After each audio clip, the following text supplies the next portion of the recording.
Good morning ગંબાંબા. Good morning ગંબા. શું કરો છો? નાસ્તો કરું છું, ગરમા ગરમ ચા અને પરોઠા. ચા અને પરોઠા. વાહ, અહીંયા ગરમા ગરમ પરોઠા ઉતરે છે. Good morning. Good morning. તમારી ચા ઠંડી થઈ જશે. મારી ચા ઠંડી થઈ જશે. ઓકે, આપણે છે ને 8 દિવસના અલોણા પછી આજે 9મું છે ને એ કન્ટિન્યુ છે. નો હોય ભલુણા કરી લે ખાલી. હા, એટલે ચાની છૂટ લીધી આજે. પછી ચા ને નાસ્તો, ચા ને પરોઠું, મોડું પરોઠું. બરાબર બરાબર બરાબર. શું કે મોર્નિંગ તમારી? અમારી મોર્નિંગ જ છે. તમે બેસો એટલે અમારી બેસી જ જાય. ચા થઈ ગઈ મારે. ચા થઈ ગઈ તમારી. પરોઠું જ ઉતારવાનું. ઓહો, good morning. Good morning Amba Amba. Amba. ઓહો, કમ્પ્લીટ. પરોઠા ને ચા વાહ વાહ વાહ. કમ્પ્લીટેડ બધાય. હા, સિવાય.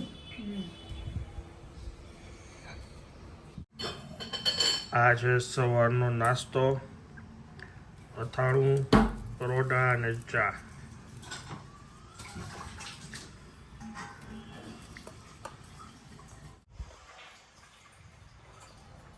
નીચે કરો દેખો. એમ નહીં.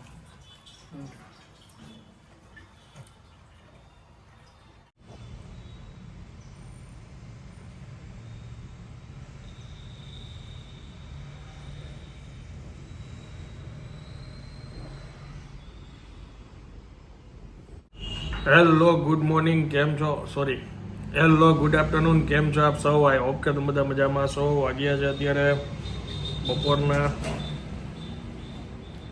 બેટરી કઈ કહું, આજે બધું પોપટ જ થાય છે 2. અને પેનકેકનું શૂટ શરૂ થઈ ગયું છે અમારું. જાય આ ઓરિયોવાળી છે અને આ મિલ્કી છે. બેંગ્લોરની ફ્રેન્ચાઇઝી છે. કામ જોરદાર છે. અત્યારે ઓફર ચાલે છે કે રોજ સવારે 12:30 લઈને સાંજના 6-6:30 સુધીમાં 129 રૂપિયામાં પેનકેક તમને ખાવા મળી શકે. જો આ નટેલા ફિલ્ડ છે, એ જ હતી ને નટેલા ફિલ્ડ. પછી આ હતી ઓરિયો ચોકલેટ લાવા. આમાં કેમ ઘટે તમે કયો? આ બધું સુગર વાળું આ બધું ટેસ્ટ કરતા હોય તો.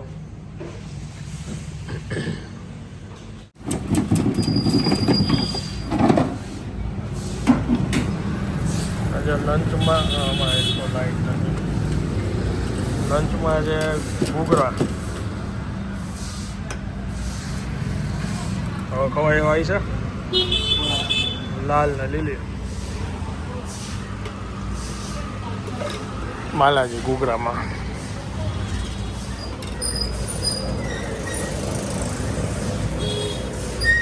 સામે આવેલું છે માય મંદિર.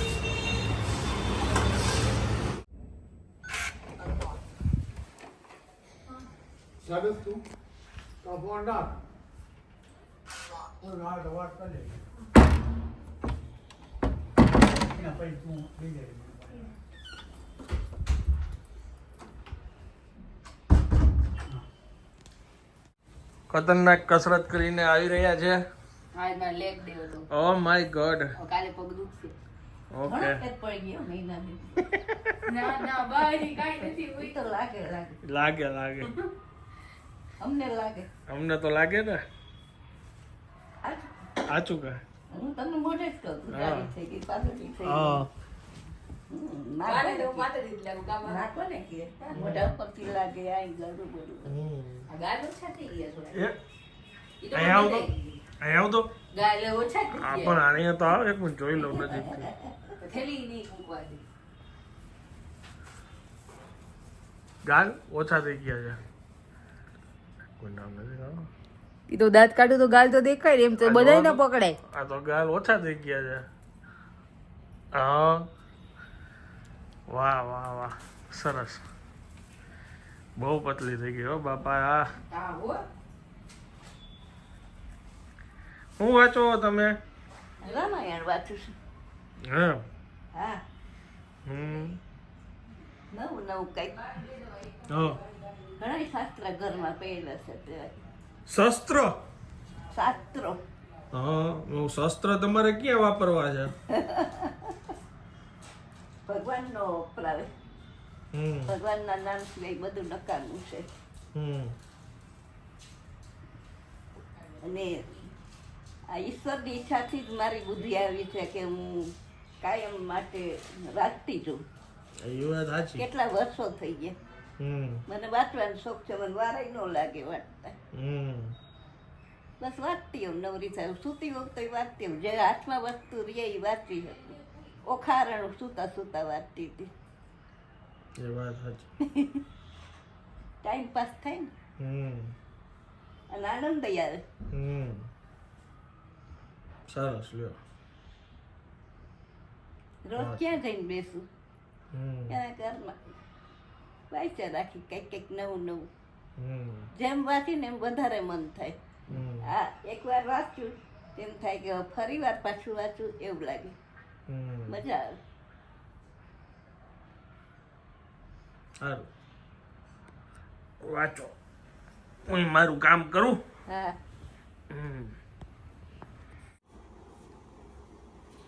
સિકંદરાબાદ થી આ આવ્યું છે, એટલે ઓમ હૈદરાબાદ બાજુથી આવ્યું છે આ પાર્સલ. અને ત્યાંનું જે ફેમસ ફૂડ છે એ પાર્સલ મોકલું છે એવું કહેતા હતા.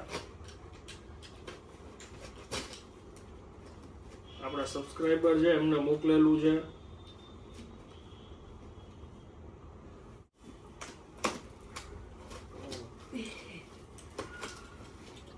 કંઈક ખાવાની વસ્તુ હતું એવું કીધું હતું એમને. અમે તો ના પાડી હતી કે ભાઈ પ્લીઝ ના મોકલો.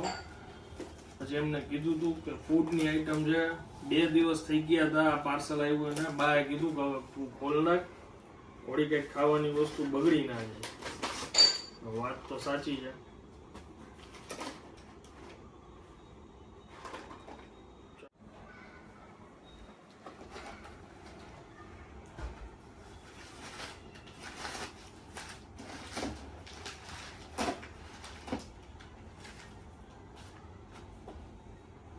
પછી આની પેલા આની સ્વીટ આવેલી હતી,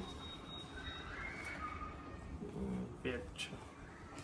આની પેલા બેન લાવેલા હતા ઈ જ છે. નામ ભૂલી ગયો શું કહેવાય.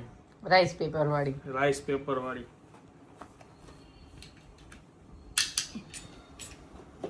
આ શું જોડી? ઈ કઈક બુંદી જેવું છે, ખ્યાલ નહીં, હમણાં જોઈએ. પછી આ કઈક ચકરી જેવું છે.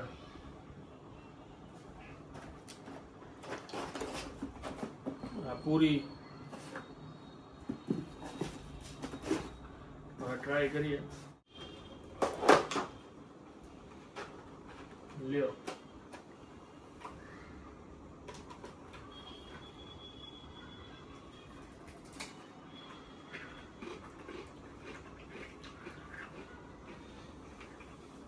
પૂરી છે. જો નજીક દે. આની અંદર મરચા, તલ એ તો દેખાય જ છે. એ જ રીતના મેથી ની લાગે છે. તલ નાખ્યા શકે.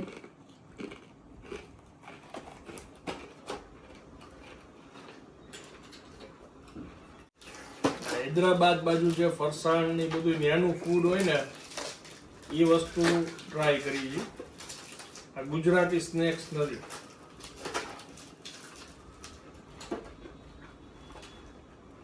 અમને નામ તો ખબર ન હોય.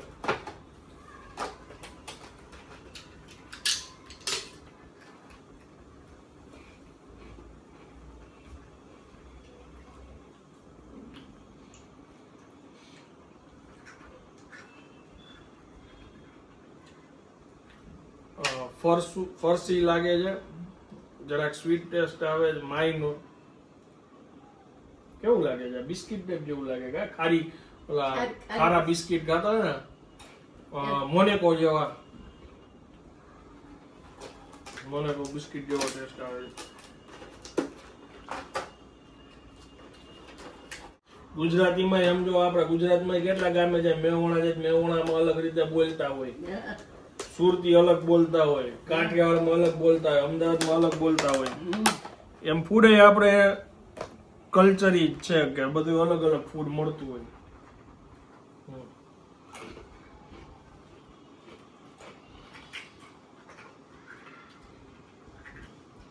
ચકરી જેવું ફ્લેવર આની આમ એકદમ પ્લેન છે, લાગે છે ચકરી જેવું. આમાંથી શું શું અમે ટ્રાય કર્યું છે, જે લોકોને ખ્યાલ હોય કમેન્ટ જરૂરથી કરજો. પણ આવી મજા. થેન્ક યુ બેન આટલી સારી ગિફ્ટ મોકલવા માટે. અને આપણે આ વસ્તુ ક્યાં મળતી નથી એટલે એમ ભાવે. એટલે પૈસા દેતા આ બધી વસ્તુઓ આપણને મળે નહીં. તમારા લોકોનો પ્રેમ બેન, ખાસ કરીને તમે જે આ મોકલું છે આ બધી વસ્તુઓ એક ગોઠવીને પેકિંગ કરીને અહીં સુધી, એના માટે ખૂબ ખૂબ ધન્યવાદ. Thank you.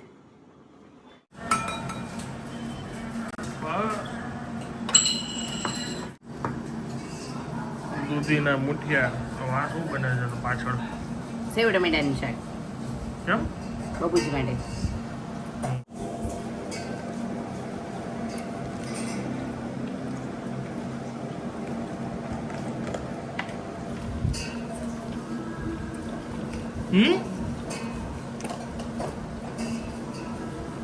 ઓછું લાગે? ચટણી તેલ મીઠું વઘારેલા ભાત નહીં હો, ચાકુ હે નહીં.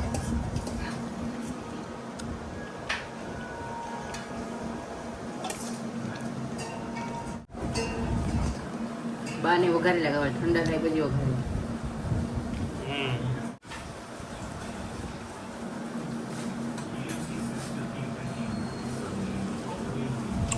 સ્પેશિયલ છે એવો કાઢી એમ.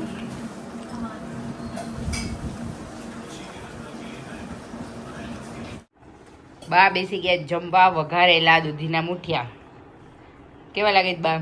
સરસ લાગે. બાપુજીનું સેવ ટમેટાનું શાક ને રોટલી. એમાં પૂછવાનું જ ન હોય બાપુજીનું ફેવરિટ હે લાલ મરચા વાળું.